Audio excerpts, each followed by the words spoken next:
Frequencies క్లాస్కి మీ అందరికీ స్వాగతం, సుస్వాగతం. ఈ సృష్టిలో ఉన్నదంతా ఫ్రీక్వెన్సీసే.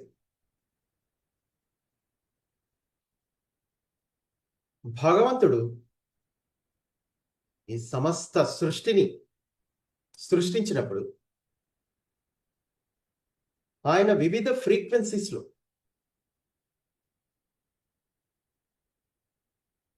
ఈ సృష్టిని క్రియేట్ చేశాడు. అంటే తనని తాను కొన్ని కోటాను కోట్ల ఫ్రీక్వెన్సీస్లో విభజించుకొని తను ఒక క్రియేషన్గా మారాడు, అంటే సృష్టిగా మారాడు. అంటే మనం చూస్తున్నటువంటి ఈ సృష్టి మొత్తం ఆ భగవంతుడే స్వయంగా ఉన్నాడు. ఇక్కడ ప్రతిదీ ఫ్రీక్వెన్సీయే. మీరు ఏదైనా తీసుకోండి, అన్ని ఫ్రీక్వెన్సీసే, కోటాను కోట్ల ఫ్రీక్వెన్సీస్. గ్రహాలు, ప్రతి గ్రహం ఒక ఫ్రీక్వెన్సీలో ఉంటుంది. ప్రతి మనిషి ఒక్కొక్క ఫ్రీక్వెన్సీలో ఉంటాడు. 800 కోట్ల మంది 800 కోట్ల ఫ్రీక్వెన్సీస్ భూమి మీద ఉన్నట్టు లెక్క. అట్లా ప్రతిదీ ఫ్రీక్వెన్సీయే. ఆ ఫ్రీక్వెన్సీస్నే మనం చూస్తున్నాము, ఫ్రీక్వెన్సీస్లోనే మనం ఉంటున్నాం. అయితే భగవంతుడు మనకు ఒక గొప్ప అవకాశం ఇచ్చాడు. అది ఆయన ప్రేమకి తార్కాణం అనుకోవచ్చు. అదేంటంటే ఇన్ని ఫ్రీక్వెన్సీస్ మధ్యలో మీరుండి, అవన్నీ ఆయన రూపాలే, ఆయన భాగాలే, స్వయంగా ఆయనే. కానీ వీటన్నిటిలో మీరు ఏదైనా చూస్ చేసుకునే విధంగా ఆయన మీకు ఒక వరాన్ని ఇచ్చాడు. ఎందుకంటే మీరు కూడా ఆయనలో ఒక భాగమే కాబట్టి ఆయన మీకు ఒక గొప్ప అవకాశం ఇచ్చాడు. అదేంటంటే నీ చుట్టూ ఉన్న ఈ ప్రపంచంలోని కొన్ని కోటాను కోట్ల ఫ్రీక్వెన్సీస్లో దేన్నైనా మీరు చాయిస్ చేసుకోవచ్చు. చాయిస్ చేసుకున్న మరుక్షణం అది మీ సొంతం అయిపోతుంది. ఆ తర్వాత దానికి సంబంధించిన కాన్సిక్వెన్సెస్ మీరు అనుభవించగలుగుతారు. దానికి సంబంధించిన నాలెడ్జ్ని మీరు పొందుపరుచుకోగలుగుతారు మీలో. ఆ విధంగా మీ మెచ్యూరిటీ లెవెల్ అనేది పెరుగుతూ ఉంటుంది డే బై డే. అలాగే మీరు పరిపూర్ణులు అవుతారు. ఫ్రీక్వెన్సీస్ అనేవి ఒక నాలెడ్జ్, ఒక రకంగా చెప్పాలంటే ఒక విజ్డమ్. అది ప్రతి ఆత్మ భగవంతుడి నుంచి విడుదలైనప్పుడు తన చైతన్య పరిణామంలో భాగంగా ఈ ఫ్రీక్వెన్సీస్ని ఉపయోగించుకుని అందులో ఉన్న జ్ఞానాన్ని అనుభవంలోకి తెచ్చుకుని తన మెచ్యూరిటీ లెవెల్స్ని పెంచుకుంటూ పరిపూర్ణత్వం వైపు సాగుతూ ఉంటుంది. అంటే తిరిగి అది భగవంతుడిగా మారే క్రమంలో ప్రతి ఆత్మ శకలము వెళ్ళిపోతూ ఉంటుంది.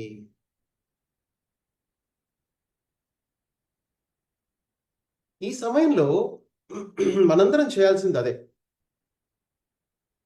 ఈ రహస్యాన్ని మనం తెలుసుకుని దీన్ని నిత్య జీవితంలో ఆచరించాలి. మనకి ఎన్నో వాంగ్మయాలు, గ్రంథాలు, ఆధ్యాత్మిక సంస్థలు ఇలా చెప్పుకుంటూ పోతే ఎన్నో ఉన్నాయి ఈ భూమి మీద.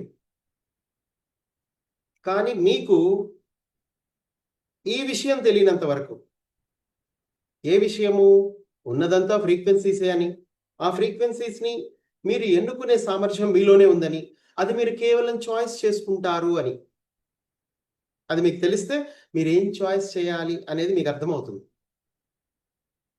చాలామంది ప్రపంచంలో ప్రజలు ఎలా ఉన్నారంటే వాళ్ళకి ఏం చాయిస్ చేసుకోవాలో తెలియదు. దానికి గల కారణం ఒకటే, డిక్రీజ్డ్ స్టేట్ ఆఫ్ కాన్షియస్నెస్. అంటే లోయెస్ట్ ఫ్రీక్వెన్సీలో వాళ్ళు ఉండడం వల్ల. అయితే ఈ లోయెస్ట్ ఫ్రీక్వెన్సీ అంటే ఏంటి? మనము ఒక స్కేల్లో 1 నుంచి 12 వరకు తీసుకున్నాం అనుకోండి, సంఖ్యలు అవన్నీ డైమెన్షన్స్ అనుకోండి. మీ కాన్షియస్నెస్ గుర్తుపెట్టుకోండి, మొదటి 4లో ఉన్నట్లయితే కనుక అది లోయెస్ట్ స్టేట్ ఆఫ్ కాన్షియస్నెస్. మనం ఇప్పుడు 3వ పరిధి గ్రహం, 3 తర్వాత 3కి ఒక ఆస్ట్రల్ ప్రపంచం ఉంది, అదే 4వ పరిధి. ఈ 4 వరకు బార్డర్ అనమాట. అదేంటి? డార్క్ ఫోర్సెస్ కానీ లోయెస్ట్ ఫ్రీక్వెన్సీకి సంబంధించిన లోకాలు అనేవి ఏవైనా ఉన్నాయంటే తలాలు ఈ 4 ఉంటాయి. సో తర్వాత మళ్ళీ 5, 6, 7, 8, నెక్స్ట్ 4. ఇక్కడ ఏంటంటే హై ఫ్రీక్వెన్సీ ఉంటుంది. హైయెస్ట్ కాదు, హై ఫ్రీక్వెన్సీ జోన్ అది. అక్కడి నుంచి ఎలా ఉంటుందంటే టెక్నాలజీ ఉంటుంది. అందుకే అక్కడ 5వ పరిధిలో స్పేస్ షిప్స్ ఉంటాయి. సైన్స్ అండ్ టెక్నాలజీ ఏ లెవెల్లో ఉంటుందంటే కాస్మిక్ లెవెల్లో ఉంటుంది. ఇంటర్ గెలాక్టిక్ సెంటర్స్ ఉంటాయి. అలాగే ఇంటర్స్టెల్లార్ ట్రావెలింగ్ ఉంటుంది. కాస్మిక్ లెవెల్లో పనులు జరుగుతూ ఉంటాయి. వీటన్నిటికీ టెక్నాలజీ ఎక్కడ ఉంది? మనకి 5వ పరిధిలో ఉంది.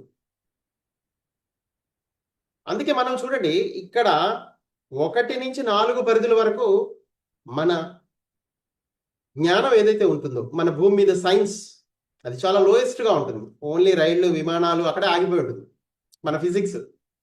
కానీ 5వ పరిధిలోకి ఎంటర్ అయ్యాక మాత్రం స్పేస్ షిప్ టెక్నాలజీ అనేది వచ్చేస్తుంది. ఇక ఆ తర్వాత దానికి ఆస్ట్రల్ ప్రపంచం ఒకటి ఉంది. 6.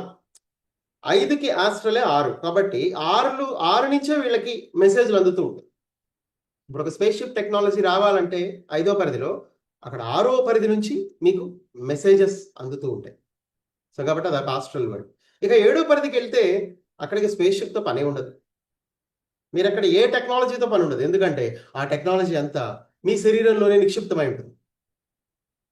కాబట్టి మీకు ఒక స్పేస్ షిప్ అవసరం లేకుండానే ఏ విశ్వానికైనా వెళ్ళగలిగే శక్తి సామర్థ్యాలు మీలో ఉంటాయి. 7. మళ్ళీ 7కు ఆస్ట్రల్ ఉంటుంది. 8. ఈ 7లో సమర్థవంతంగా చేయడానికి, పని చేయడానికి, అన్ని చోట్లకి వెళ్ళడానికి కావాల్సిన నాలెడ్జ్ అంతా 8 అనే ఆస్ట్రల్ ప్రపంచం నుంచి వాళ్ళకి అందుతూ ఉంటుంది. అయితే ఈ 7వ పరిధిలోనే మన అల్సియాన్ అంటే మన సెంట్రల్ సన్ ఎవరైతే ఉన్నారో అక్కడి నుంచి అడ్మినిస్ట్రేషన్, మన యూనివర్స్ మొత్తం అడ్మినిస్ట్రేషన్ చేయడానికి ఒక ప్లేస్ ఉంది. అదే సెంట్రల్ సన్, అదే అల్సియాన్ అనే పేరుతో మనం పిలుస్తాం. కేంద్ర సూర్యుడు. ఈ సూర్యుడి లోపల నివసించే వాళ్ళే 7వ పరిధికి సంబంధించిన వాళ్ళు. మొత్తం మన విశ్వాన్ని వాళ్ళు పరిపాలిస్తూ ఉంటారు. ఇది ఎప్పుడు మీరు తెలుసుకోవాలి. పరిపాలకులు ప్రతి దశలోనూ ఉన్నారు. అలా 7 ఆ పరిపాలనా విభాగం అంతా 8 ఆస్ట్రల్ ప్రపంచం నుంచి వస్తూ ఉంటుంది. వాళ్ళు దాని ప్రకారమే ఈ పరిపాలన జరుగుతూ ఉంటుంది. అయితే ఇక్కడ ఇక 9, 10, 11, 12 ఈ 4 తలాలు ఏవైతే ఉన్నాయో కాంతి లోకాలు. కాంతి శరీరధారులందరూ ఇక్కడికే వస్తారు. లైట్ బీయింగ్స్ అంటాం వీళ్ళని. వీళ్ళందరూ చాలా అద్భుతమైన వ్యక్తులు. అయితే ఈ 7వ పరిధి ఎలా అయితే అల్సియాన్లో ఉండి మొత్తం విశ్వాన్ని భౌతికంగా పరిపాలిస్తూ ఉంటారో, టెక్నాలజీని మరి అన్ని ప్రదేశాలకు పంపించి అన్నిటిని పరిపాలనా విభాగంలో భాగంగా వాళ్ళు హైయెస్ట్ టెక్నాలజీని లోయెస్ట్ ప్లానెట్స్కి అందిస్తూ ఉంటారు. అంటే బ్యాలెన్సింగ్ కోసం. ఎందుకంటే అందరూ ఎదగాలి కదా, అందులో భాగంగా. అయితే క్రమక్రమంగా మెల్లిగా ఎదిగేలా చేస్తుంటారు. కానీ ఈ లైట్ బీయింగ్స్ ఎలా కాదు, ఓవరాల్గా వాళ్ళు బ్యాలెన్స్ని క్రియేట్ చేయడానికి. ఇప్పుడు వీళ్ళందరి అడ్మినిస్ట్రేషన్లో 8 వరకు, అంటే మనం 5 నుంచి 8 వరకు ఏదైతే ఈ 4 తలాల యొక్క అడ్మినిస్ట్రేషన్, ఇక్కడే గైడింగ్ మాస్టర్లు ఉంటారు, ఇక్కడే మీ ప్రొటెక్టర్స్ ఉంటారు, ఇక్కడే మీ ఏంజల్స్ ఉంటారు, ఇక్కడే మీ ఆర్కేంజల్స్ ఉంటారు, వీళ్ళందరూ ఉంటారు. కానీ వీళ్ళందరినీ దాటిన తర్వాత వచ్చే వాళ్ళు ఎవరైతే ఉంటారో ఈ 4 పరిధులు లాస్ట్ 9, 10, 11, 12 వీళ్ళని లైట్ బీయింగ్స్ అంటాం మనం. ఈ లైట్ బీయింగ్స్ చేసే పని ఒకటే, అదేంటంటే balance. The law of balance అనేది వీళ్ళ నుంచే స్టార్ట్ అవుతుంది. ఎందుకంటే వీళ్ళు భగవంతుడికి ప్రతినిధులుగా ఉంటారు. ఎందుకంటే దే ఆర్ లైట్ బీయింగ్స్. వాళ్ళు కాంతి జీవులు. వాళ్ళు ఎవరిని శిక్షించరు, గుర్తుంచుకోండి. వాళ్ళు చేసే పనులు ఎలా ఉంటాయో నేను మీకు చెప్తా వినండి. లైట్ బీయింగ్స్ ఎప్పుడైనా సరే వాళ్ళు ఎవరిని శిక్షించరు, ఎవరిని పొగడరు, బహుమతులు ఇవ్వరు. కానీ వాళ్ళు ఎక్కడికైతే వెళ్తారో అక్కడ బ్యాలెన్స్ని క్రియేట్ చేస్తారు. అందుకే ఈ టైంలో క్రియేటర్ ఆ 9, 10, 11, 12లో ఉండే లైట్ బీయింగ్స్ని ఎర్త్ మీద ఇన్కార్నేట్ అవ్వమని చెప్పాడు. ఇప్పుడు ఈ క్రియేటర్తో కన్వర్సేషన్స్ ఎక్కడి నుంచి స్టార్ట్ అవుతాయి? 5 నుంచే స్టార్ట్ అవుతాయి. అయితే 5 నేరుగా ఉండదు. 5 ఆస్ట్రల్ నుంచి మెసేజ్ తీసుకుంటూ ఉంటుంది 6 నుంచి. ఆ తర్వాత 7వ పరిధిలో ఉన్న వాళ్ళు నేరుగా మాట్లాడతాడు క్రియేటర్తో. ఎంతమంది అయితే 7వ పరిధిలో ఉన్నారో వాళ్ళందరూ రూలర్స్ ఆఫ్ ద యూనివర్స్ కాబట్టి, వాళ్ళందరూ ఫిజికల్ లెవెల్లో వాళ్ళు పరిపాలిస్తున్నారు కాబట్టి వాళ్ళకి మెసేజెస్ డైరెక్ట్గా క్రియేటర్ నుంచే వస్తూ ఉంటాయి. ఓకే, సో అట్లా వాళ్ళు పరిపాలన చేస్తూ ఉంటారు. కానీ ఈ లైట్ బీయింగ్స్ ఏం చేస్తారంటే క్రియేటర్ తరపున పని చేయడం మొదలు పెడతారు స్వయంగా. అంటే దే క్రియేట్ బ్యాలెన్స్. అంటే ఎలా? ఇప్పుడు మూడో పరిధిలోకి వచ్చి వాళ్ళు జన్మలు తీసుకున్నారనుకోండి. ఇక మూడో పరిధిలో ఎంత భయంకరమైన పరిస్థితులు ఉన్నా, అంటే ప్రెజెంట్ అదే ఉందనుకోండి, చెప్తున్నా. ఈ భూమి మూడవ పరిధిలో ఉంచబడింది కృత్రిమంగా. ఎన్నో డార్క్ ఫోర్సెస్ ఒక వెబ్ లాగా ఫామ్ అయ్యి ఈ భూమి మీద ఎన్నో కాన్స్పిరసీస్ ఉన్నాయి, కుట్రలు ఉన్నాయి ఎన్నో. అదేంటంటే ఒక మనిషి చైతన్యాన్ని వాళ్ళకు అనుగుణంగా మలుచుకొని వాడుకుంటూ ఉన్నారు. ఇది ఒక నిరంకుశత్వం లాంటిది. అంటే మొదట్లో కొన్ని లక్షల సంవత్సరాల క్రితం ఎలా ఉండేదంటే డైరెక్ట్గా వేటాడేవాళ్ళు. ఈ ద్విపాద జీవులు అనేవాళ్ళు ఎవరైతే ఉన్నారో, అంటే మానవులు 5 లక్షల రకాల మానవులు ఉన్నారు.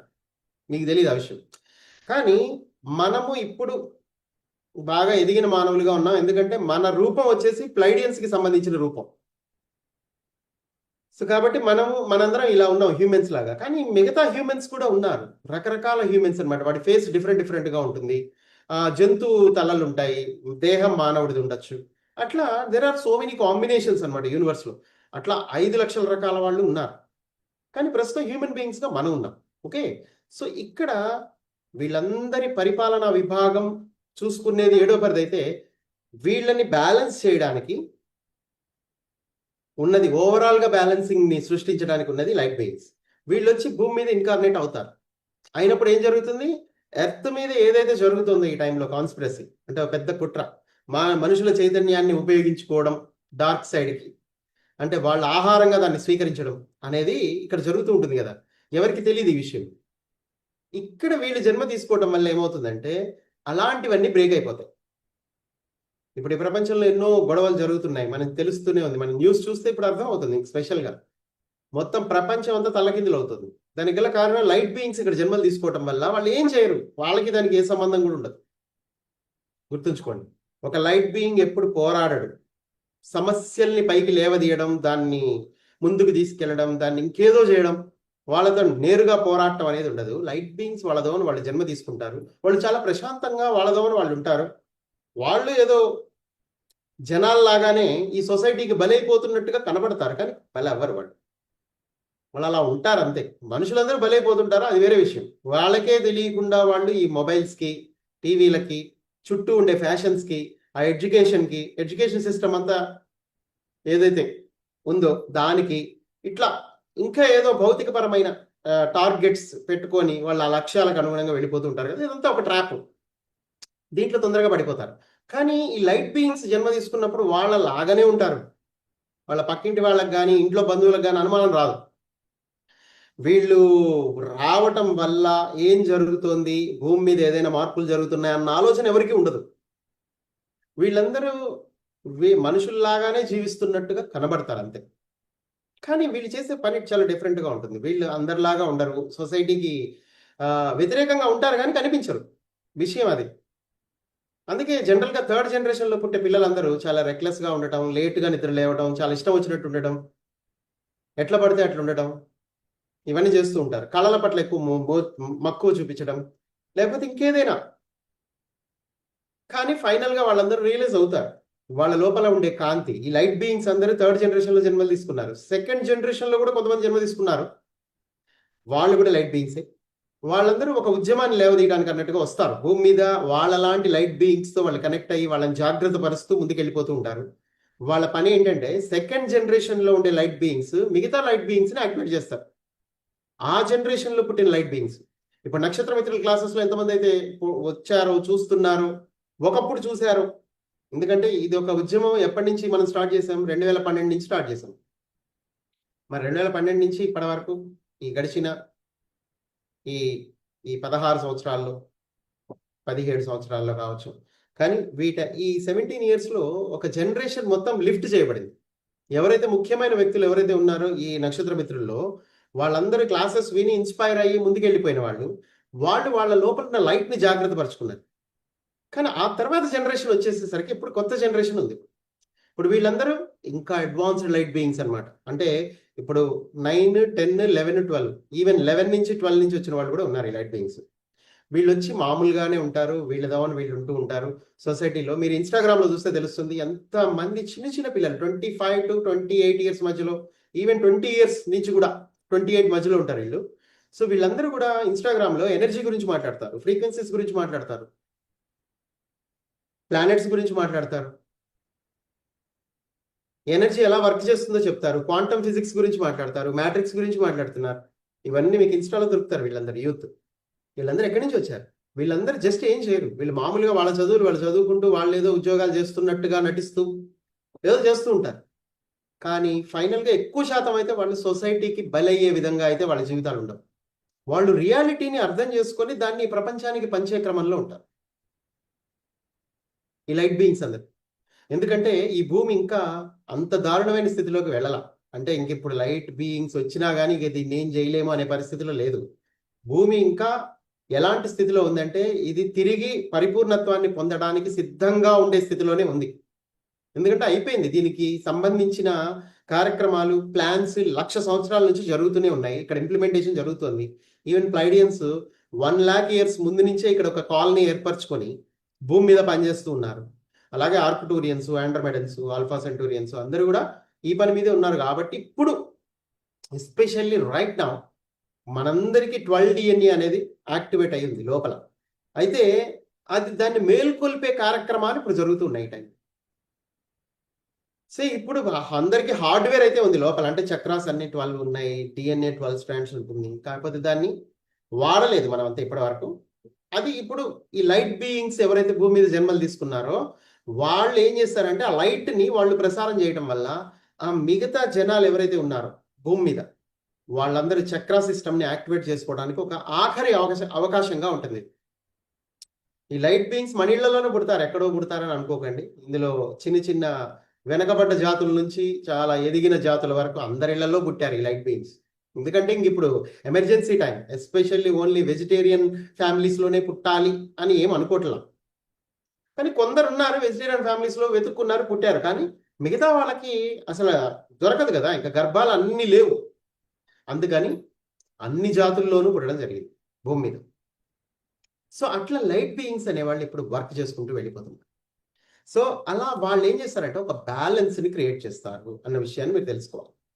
సో ఇదంతా మీకు ఎందుకు ప్రస్తావించబడుతుంది అంటే ప్రస్తుతం భూమి మీద ఏదైతే గందరగోళ పరిస్థితులు ఉన్నాయో, ఇవన్నీ ఎటుపోతున్నాయో ఏంటో, మా బాడీలో కూడా ఎంతో గందరగోళం నడుస్తుంది, అలాగే బయట కూడా ఎంతో గందరగోళం నడుస్తుంది. ఇది నిజంగా వర్కౌట్ అవుద్దా ఈ ఎసెన్షన్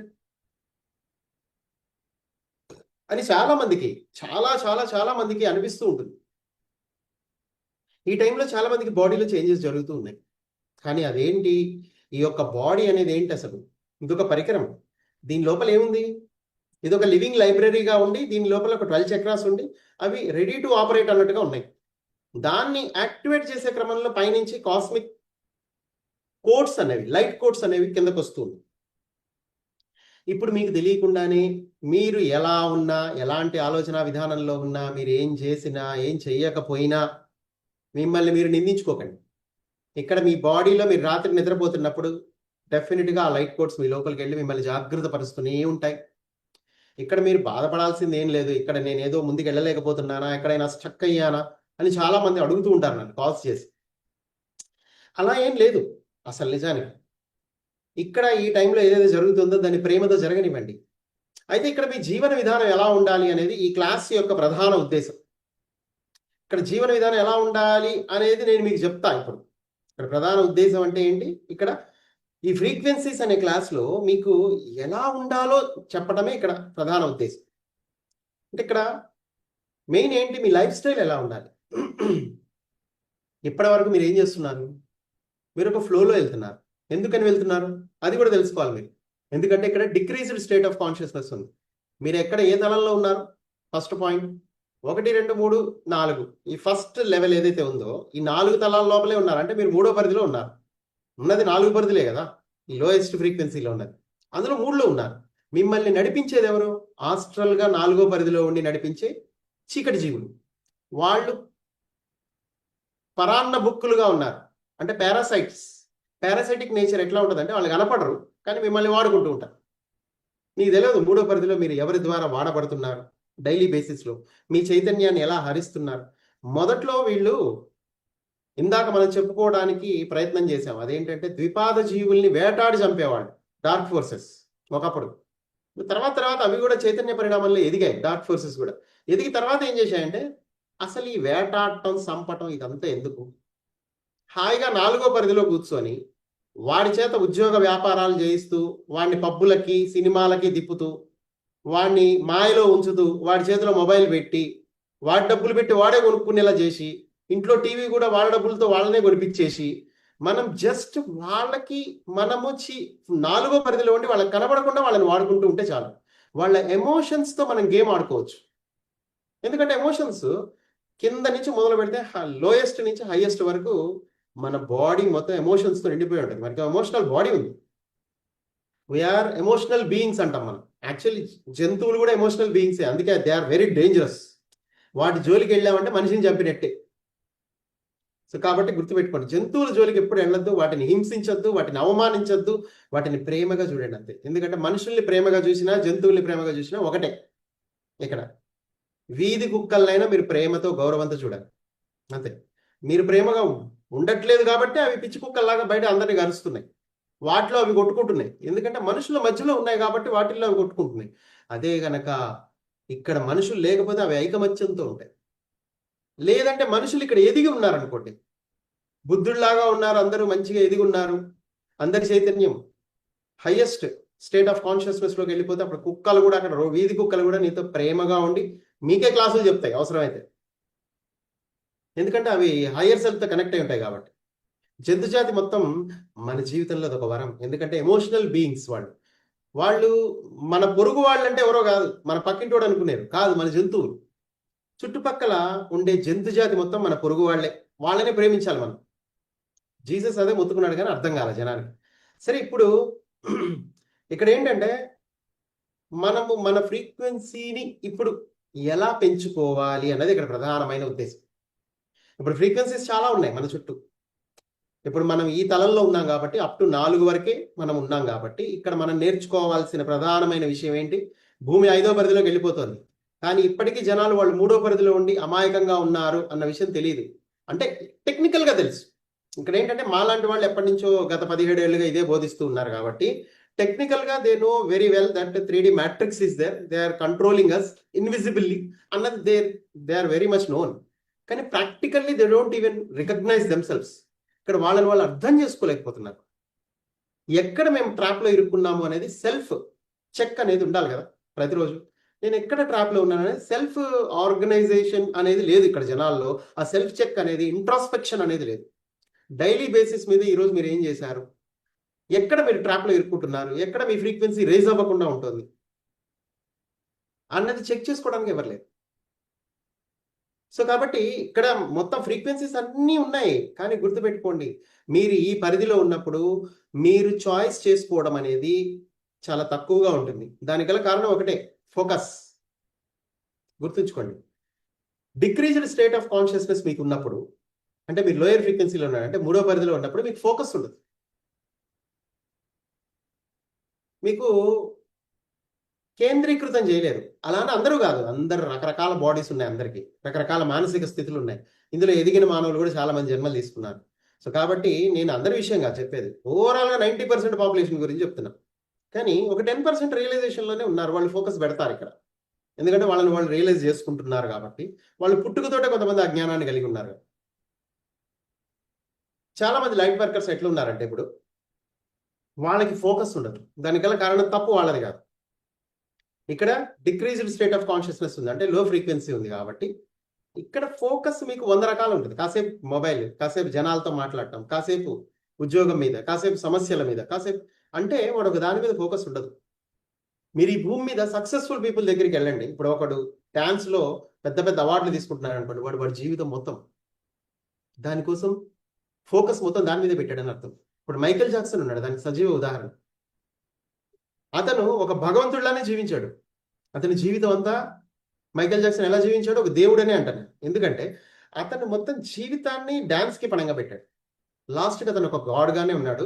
కానీ ఆ గాడ్గా ఉంటే పర్యవసానాలు ఎలా ఉంటాయి, ఒక సక్సెస్ఫుల్ గాడ్గా ఉండి ఈ ప్రపంచం మీద మార్క్ వేయాలి అన్నప్పుడు తప్పకుండా అతను ఎంతో సఫర్ అవ్వాల్సి వస్తుంది. మనుషుల మధ్యలో చాలా నలిగిపోవాల్సి వస్తుంది. ఫైనల్గా అలాంటి పరిస్థితులను అతను కూడా ఎదుర్కొన్నాడు. ఒక గొప్ప బుద్ధుడు ఎలాంటి పరిస్థితులను ఎదుర్కొన్నాడు, ఒక మైకేల్ జాక్సన్ కూడా అలాంటి పరిస్థితులను ఎదుర్కొన్నాడు.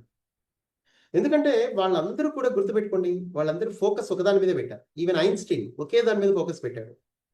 గొప్ప గొప్ప సూత్రాలను ప్రతిపాదించాడు. గొప్ప సైంటిస్ట్ అయ్యాడు. కానీ నిజానికి అతను ఇందులోనూ చదవాల. వాడు 7th ఫెయిల్, ఇంట్లోనే స్కూల్ కూడా పోలే. అలాంటి వాడు ఎలా అంటే అతను కేవలం డౌన్లోడ్ చేయగలిగాడు. ఒక హైయర్ డైమెన్షన్ టెక్నాలజీని భూమి మీదకి, ఫార్ములాస్ని డౌన్లోడ్ చేయగలిగాడు. అలాగే ఫోకస్ ఎక్కడ ఉంటుంది, ఎక్కడైతే హై ఫ్రీక్వెన్సీ ఉంటుందో అక్కడ ఫోకస్ నిలబడుతుంది. ఒక Michael Jackson high frequency person. వీళ్ళందరూ ప్రేమ, కరుణని తనలో నింపుకున్నవాడు. అలాగే గొప్ప గొప్ప మహనీయులు ఎవరైనా తీసుకోండి, వాళ్ళు ఓన్లీ ఒకే దాని మీద నిలబడ్డారు. గొప్ప డాన్సర్లు, గొప్ప గొప్ప సింగర్లు, గొప్ప గొప్ప వాళ్ళు జీవితాన్ని పణంగా పెట్టేశారు ఒకే పాయింట్ మీద. అలాగే పెద్ద పెద్ద బిజినెస్ మ్యాగ్నెట్లు కూడా జీవితాన్ని ఆ బిజినెస్ మీద పెట్టేశారు పూర్తిగా. వాళ్ళ జీవితమే అదే అయిపోయారు. ఫైనల్గా వాళ్ళు సక్సెస్ అయ్యారు. మార్చుకుంటూ వెళ్తారు. చాలా మంది ఏంటంటే ఇది సక్సెస్ అవ్వకపోతే ఇంకో దాంట్లో, ఇంకో దాంట్లో సక్సెస్, ఇంకో దాంట్లో, ఇంకో దాంట్లో. అట్లా ఇట్లా ఏంటంటే మనము ఫోకస్ ఎప్పుడైతే ఒకదాని మీద ఉంటుందో అప్పుడే సక్సెస్ అవుతారు. అది కొద్ది మందే సక్సెస్ అవుతారు చూడండి. ఎందుకంటే ఆ కొద్ది మందే ఈ ఫోకస్ అనే దాన్ని నిలుపుకోగలిగారు 3వ పరిధిలో. కానీ ఆ remaining all the people are failures. వాళ్ళు ఎంత పెద్ద ఉద్యోగం అయినా చేయని, ఎక్కడ పెద్ద పెద్ద ఏది మామూలుగా ఫారిన్ కంట్రీస్లో ఉండి ఈవెన్ డబ్బు సంపాదించినా, ఏం చేసినా, ఎథిక్స్ లేకుండా ఏ పని చేసినా గుర్తుపెట్టుకోండి, ప్రేమ, కరుణ, ధర్మము అనేది లేకుండా మీరు ఎంత డబ్బు సంపాదించినా, ఏం చేసినా ఫైనల్గా ఏ ఉపయోగం లేదు. ఎథిక్స్ అనేవి కొంతమందికే ఉంటాయి. సో కాబట్టి ఈ 1% టు 5% వరకు ఉండే పాపులేషన్ వరకు సక్సెస్ఫుల్గా అయ్యారు. కానీ వాళ్ళు ఎందులో సక్సెస్ అయ్యారు? ఫిజికల్ లెవెల్లో మాత్రమే సక్సెస్ అయ్యారు. ఒక మంచి డాన్సర్గా, ఒక సంగీత విద్వాంసుడిగా అట్లా. ఇక కొంతమంది స్పిరిచువల్ మాస్టర్లు ఉన్నారు, వాళ్ళు చేరుకున్నారు లోపలికి. ఇక్కడ ఇద్దరు అభివృద్ధి చెందిన ఆత్మలు ఉన్నాయి. ఒకటి ఫిజికల్ లెవెల్లో సక్సెస్ అయిన మైకేల్ జాక్సన్ లాంటి వాళ్ళు అయితే, 2 రమణ మహర్షి లాంటి వాళ్ళు, రామకృష్ణ పరమహంస లాంటి వాళ్ళు, శారదామాత లాంటి వాళ్ళు, ఇంకా కొంతమంది ఉన్నారు. వీళ్ళేంటి, సాయిబాబా లాంటి వాళ్ళు, వీళ్ళు లోపలికి వెళ్ళి లోపల క్లిక్ అయ్యారు, లోపల కనెక్ట్ అయిపోయారు. దానివల్ల వీళ్ళు సక్సెస్ అయ్యారు. కానీ వీళ్ళ సక్సెస్ని ఎవరు కన్సిడర్ చేయరు. ఫిజికల్ లెవెల్లో ఒక మైకేల్ జాక్సన్ని కన్సిడర్ చేసి ఒక సెలబ్రిటీని చేస్తారు, కానీ వీళ్ళంత ఈజీగా సెలబ్రిటీ చేయరు. ఇక వీళ్ళ మీద రకరకాల ఎలిగేషన్స్ ఉంటాయి, ఒక్కొక్కసారి అన్నీ ఉంటాయి. అందుకే స్పిరిచువాలిటీలో కూడా 2 రకాల స్వామీజీలు కొంతమంది ఉంటారు. వాళ్ళు ఒక కమర్షియల్ ఆస్పెక్ట్లో ముందుకు వెళ్ళిపోతూ ఉంటారు. వాళ్ళు ఒక దశలో ఆగిపోయి ఉంటారు, సంపదల వల్ల, సిద్ధుల వల్ల. కొంతమంది ఉంటారు, ఇవన్నీ నాకొద్దు, ఇంకా హయ్యర్కి వెళ్ళిపోవాలనుకునే వాళ్ళు అలా హయ్యర్కి వెళ్ళిపోతూ ఉంటారు. కానీ లైట్ బీయింగ్స్ అలా కాదు. వాళ్ళ కిందకు వచ్చారు అంటే వాళ్ళ జీవితాన్ని వాళ్ళు జీవిస్తూనే వాళ్ళ యొక్క కాంతిని అందరికీ ప్రసారం చేస్తారు. అది నలుగురికి తెలియక్కర్లా. వాళ్ళ ఇంట్లో అంట్లు తోముకుంటూ కూడా కాంతిని ప్రసారం చేసేవాళ్ళు ఉన్నారు. లేడీస్లో నేను చెప్పేది. జెంట్స్లో కూడా కేవలం ఖాళీగా కూర్చొని తిని పడుకునే వాళ్ళు కూడా చాలా మంది కాంతి ప్రసారాలు చేస్తూ ఈ ప్రపంచాన్ని మార్చేస్తూ ఉన్నారు. ఈ ప్రపంచం ఇప్పుడు గందరగోళంగా ఉంది, ఆ విషయం మీ అందరికీ తెలుసు. అన్ని చోట్ల రకరకాలు, మొత్తం ప్రపంచం అంతా గందరగోళం. ఇప్పుడు ఈ టైంలో డార్క్ ఫోర్సెస్ ఏవైతే ఇప్పుడు ఎవరైతే కుట్రలు పన్నుతున్నారో, లేకపోతే అందరి మీద రైడ్లు జరుగుతున్నాయి. ఇప్పుడు చెడ్డ వాళ్ళందరి మీద రైడ్లు జరిగి పట్టుబడుతున్నారు. ఎవరైతే చెడుగా ఆలోచిస్తున్నారో, సొసైటీకి వ్యతిరేకంగా వెళ్ళి కోట్లు సంపాదిస్తున్నారో వాళ్ళందరూ పట్టుబడుతున్నారు. జనాలు మాట్లాడుతున్నారు. మీడియా ఇప్పుడు కొత్తగా మాట్లాడుతుంది, కొత్త రకంగా. అదేంటంటే నిజంగా ఎవరైతే ఈ ప్రపంచాన్ని దోచుకుంటున్నారో వాళ్ళందరినీ మీడియా ఇప్పుడు ధైర్యంగా మాట్లాడి బయటికి తీసుకొచ్చేస్తుంది. ఓపెన్గా అట్లీస్ట్ మాట్లాడుతుంది. ఒకప్పుడు మీడియా డబ్బులు తీసుకొని సైలెంట్గా ఉండేది. మనకెందుకు వచ్చిన గోల, మనం ఇంకా ఆ గల్లీలో మర్డర్ జరిగింది, ఈ గల్లీలో రేప్ జరిగింది అన్న దగ్గరే ఉండేవి. కానీ ఇప్పుడు అట్లా కాదు. ఎవరెవరు కబ్జాలు చేస్తున్నారు, ఎవరెవరు ఏం పనులు చేస్తున్నారు, మొత్తం ప్రభుత్వాలు ఎలా పనిచేస్తున్నాయి అన్న దాని మీద కూడా ఓపెన్గా మాట్లాడుతున్నారు. అంటే ఏంటి, ఇక్కడ ఒక రెవల్యూషన్ అనేది స్టార్ట్ అయింది. అయితే ఇది ఎవరో ఒక వ్యక్తి వల్ల వచ్చింది కాదు. ఒక హయ్యర్ డైమెన్షనల్ ఎనర్జీ భూమి మీదకి ఒక అలలాగా ఇప్పుడు ప్రవేశిస్తుంది. కాబట్టి ప్రతి ఒక్కడు ధైర్యంగా మీడియాలో మాట్లాడుతున్నారు. మీడియాని కరెక్ట్గా ఉపయోగించే వాళ్ళు ఇప్పుడు ప్రస్తుతం అయితే ఒక 5% ఉన్నారు. ఇక ముందు ముందు అది 10-20% దాకా వెళ్ళిపోతుంది. అది కానీ చాలా ప్రభావవంతంగా ఉంటుంది రాబోయే కాలంలో. ఎందుకంటే ప్రజలు మేల్కొనే పరిస్థితులు ఏర్పడతాయి. ఇప్పుడు డెమోక్రసీ అనేది సక్సెస్ఫుల్గా ఉంటుంది. అలాగే ముందు ముందు అందరికీ చట్టం ఒకేలా ఉంటుంది. అట్లా ఒక డివైన్ ఎన్విరాన్మెంట్ అనేది భూమి మీద క్రియేట్ అయ్యే పరిస్థితులు అయితే ఇప్పుడు భూమి మీద మనం చూస్తూ ఉన్నాం. కానీ ఇప్పుడు గందరగోళం ఉంటుంది, గుర్తుపెట్టుకోండి. ఈ టైంలో మీరు న్యూస్ ఛానల్ ఓపెన్ చేశారంటే అంత గందరగోళమే. ఎందుకంటే రాబోయే కాలంలో ఇదంతా సెటిల్ అవ్వటానికి ముందు జరిగే గందరగోళమే ఇదంతా. డార్క్ ఫోర్సెస్ వాళ్ళల్లో వాళ్లే కొట్టుకుంటున్నాయి. ఈ విషయం నక్షత్ర మిత్రుల్లో 30 సంవత్సరాల క్రితమే మనకి బ్రింగర్స్ ఆఫ్ ద డాన్ అనే పుస్తకం ద్వారా ప్రపంచానికి బోధించడం అయిపోయింది. రాబోయే కాలంలో డార్క్ ఫోర్సెస్ వాళ్ళల్లో వాళ్లే కొట్టుకొని చచ్చిపోతారు, వాళ్ళల్లో వాళ్లే కొట్టుకుంటారు, వాళ్ళని వాళ్లే బయటేసుకుంటారు ఫైనల్గా. ఒకప్పుడు మీడియా మొత్తం డార్క్ ఫోర్సెస్ కంట్రోల్లోనే ఉంది, పాలకులందరూ వాళ్ళ కంట్రోల్లోనే ఉండేవాళ్ళు. కానీ ఇప్పుడు వాళ్ళల్లో వాళ్లే కొట్టుకొని వాళ్ళల్లో వాళ్లే బయటకు వచ్చేసి వాళ్ళల్లో వాళ్లే ఒక రియలైజేషన్ తీసుకొచ్చి ఈ గొప్ప గొప్ప నాయకులు వాళ్ళల్లోంచి పుట్టుకొచ్చి మొత్తం ప్రపంచం మారిపోతుంది. ఆ విషయాన్ని మీరు గమనించాలి. అయితే వాటి మీద ఎక్కువ ఫోకస్ చేయకండి, ఎందుకంటే ఇప్పుడు మీకు కావాల్సింది మీ బాడీ మీద మీకు ఫోకస్. ఎక్స్టర్నల్గా జరిగే గొడవల మీద మీరు ఫోకస్ చేయాలంటే మిమ్మల్ని మీరు కోల్పోతారు. ఇప్పుడు మీ లోపల కూడా అదే గందరగోళం ఉంది. మీరు న్యూస్ పెడితే బాహ్య ప్రపంచంలో ఎలాంటి గందరగోళం జరుగుతుందో అది మీ ఇన్నర్ బాడీ యొక్క రిఫ్లెక్షన్. అదంతా మీ బాడీలో కూడా అదే గందరగోళం జరుగుతుంది. ఎందుకంటే మీరు ఒక సరికొత్త యాంజలిక్ యూనివర్సల్ బీయింగ్గా మారిపోతున్నారు, కానీ మీ ఓల్డ్ సిస్టంతో మీరు పోరాడుతున్నారు. అంటే రాబోయే కాలంలో మీరు ఒక కాంతి యోధుడిగా మారతారు, ఒక యూనివర్సల్ మ్యాన్గా యూనివర్సల్ ఉమెన్గా మీరు మారబోతున్నారు.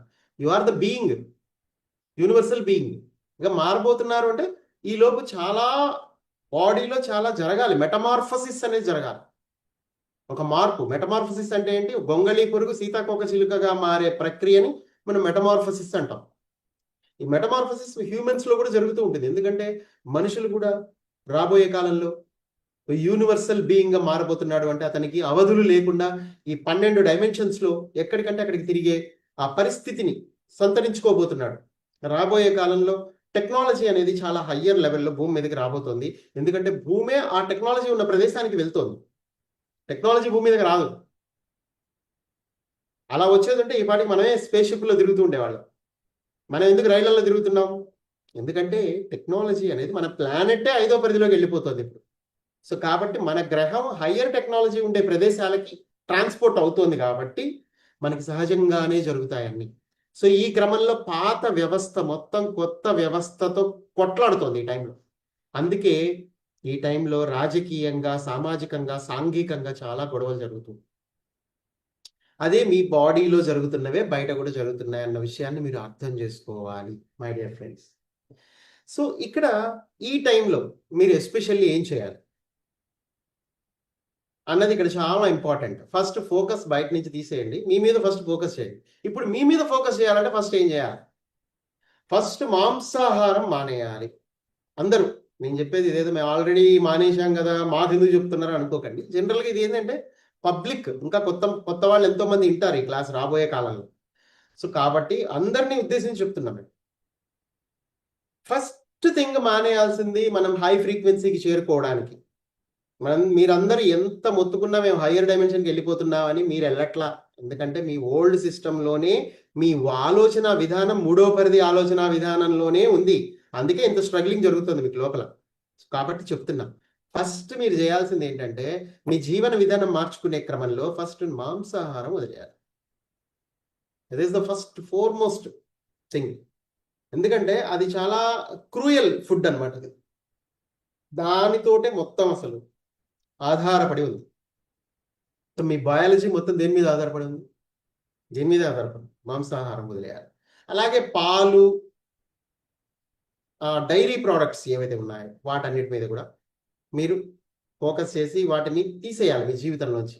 మీ ఆహారపు అలవాట్లలోంచి డైరీ ప్రోడక్ట్స్ ఒకటి, మాంసాహారం ప్రధానంగా వదిలేయాలి. డైరీ ప్రోడక్ట్స్ సెకండరీ అనమాట, దాన్ని వదిలేయాలి కంపల్సరీగా. అది కూడా వదిలేయాలి. కానీ ఇప్పుడు నడుస్తుంది, కొంతవరకు నడిపించవచ్చు, కొంత దూరం నడిపించవచ్చు. కానీ మీకు రియల్గా డెవలప్మెంట్ కావాలి, త్వరగా నేను ఎదగాలి, నేను హై ఫ్రీక్వెన్సీకి వెళ్ళాలంటే మీరు పాలు కూడా మానేయాలి కంపల్సరీగా. జంతువుకి సంబంధించిన ప్రోడక్ట్స్ ఫస్ట్ వదిలించుకోండి మీ జీవితంలో. నెక్స్ట్ మీరు వెజిటేరియన్గా మారతారు, కరెక్టే, బాగానే ఉంది. కానీ ఇక్కడ కూడా మీకు జిఎంఓస్, మీరు లోయెస్ట్ ఫ్రీక్వెన్సీలోకి తీసుకెళ్లేవేంటి? ఎట్లా పడితే అట్లా ఏది దొరికితే అది జెనెటికల్లీ మోడిఫైడ్ ఆర్గానిజమ్స్ని మనం తింటాం. అంటే ఫారెన్లో ల్యాబ్లో తయారయ్యి హైబ్రిడ్ మొక్కలు. ఇప్పుడు కంకులు ఉంటాయి, నాటు కంకులు ఒకటి, మళ్ళీ స్వీట్ కార్న్ ఒకటి. స్వీట్ కార్న్ ఏంటి? Genetically modified. ఇదేంది? కంకులు నార్మల్ నాటువి. అంటే వీటికి వాటికి ఎంత తేడా ఉంది? ఇదేంటంటే నాటుకోకులు తింటే నీకు బలం, కానీ అది జెనెటికల్లీ మోడిఫైడ్ అయింది అనుకోండి, అది ఈవెన్ బచ్చల కూర అవ్వచ్చు, ఏదైనా అవ్వచ్చు, కాయగూరలు అవ్వచ్చు, ఇంకేదైనా కాయగూరలు అవ్వచ్చు, కానీ అవి ప్రయోగశాలల్లో సంకర జాతి అంటే దాన్ని ఇంకా అడ్వాన్స్డ్గా మార్చి ఎక్కువ దిగుబడిచ్చే విధంగా హైబ్రిడ్ జాతులు ఎన్నో ఇప్పుడు పుట్టుకొచ్చాయి. అంటే అవి జెనెటికల్లీ మోడిఫైడ్ ఆర్గానిజమ్స్. ఇవన్నీ డార్క్ ఎజెండాలో భాగంగా జరిగినాయి. ఎందుకంటే ఒక మనిషి ఎప్పుడైతే ఈ జెనెటికల్లీ ఈ ఈ మోడిఫైడ్ ఆర్గానిజమ్స్ని తిన్నప్పుడు అది ఆటోమేటిక్గా మీ ఆర్గానిజంని కూడా మోడిఫై చేయగలదు. ఆ కెపాసిటీ దానికి ఉంటుంది. అసలు అది వాళ్ళు తయారు చేసిందే అందుకు. మీ బయాలజీ కూడా చేంజ్ అయిపోవాలి.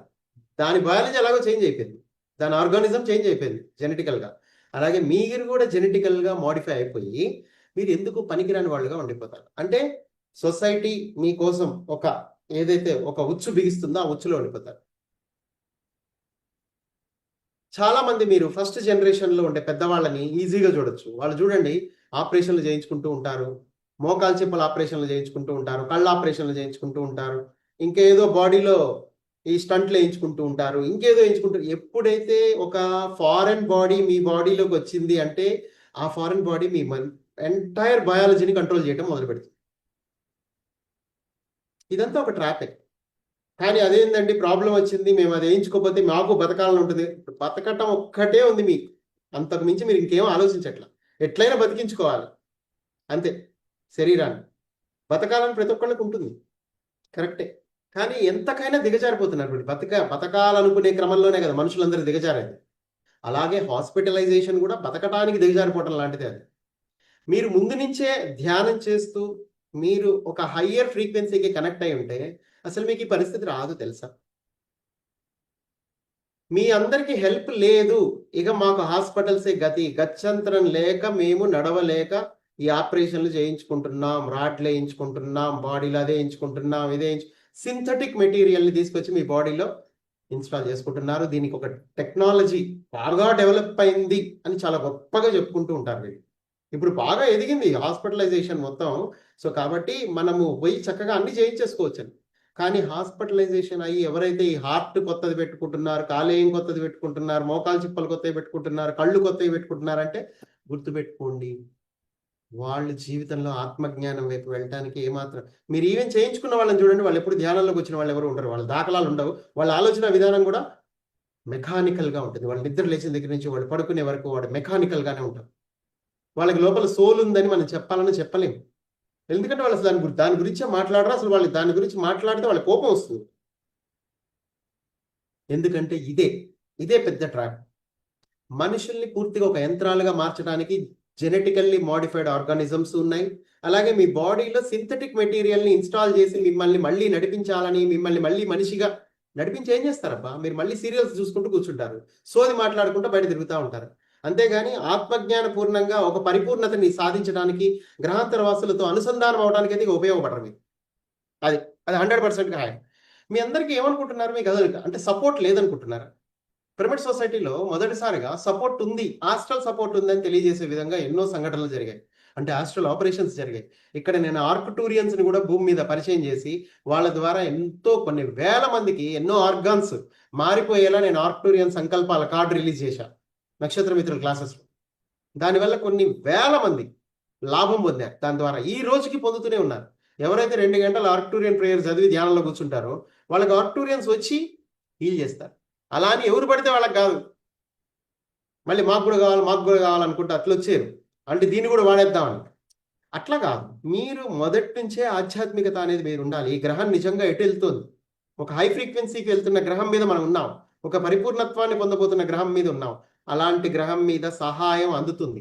అసలు సహాయం లేకపోవడం అనేది లేనే లేదు. చచ్చినట్టు మనం పోవాలా హాస్పిటల్స్లో, వేయించుకోవాల్సిందే లక్షలు పోసి అన్ని కొనుక్కోవాల్సిందే ఆ ట్రీట్మెంట్ అని మీరు అనుకుంటున్నారు. కానీ ఉచితంగా పైన సపోర్ట్ బోల్డంతుంది. మీరు ఆధ్యాత్మికత నమ్మట్లేదు, కానీ హయ్యర్ డైమెన్షన్ ఎప్పుడు మీ బాడీని హీల్ చేయడానికి ఎప్పుడు రెడీగా ఉంది. అది క్రిస్టల్స్ రూపంలో హీల్ చేస్తుంది.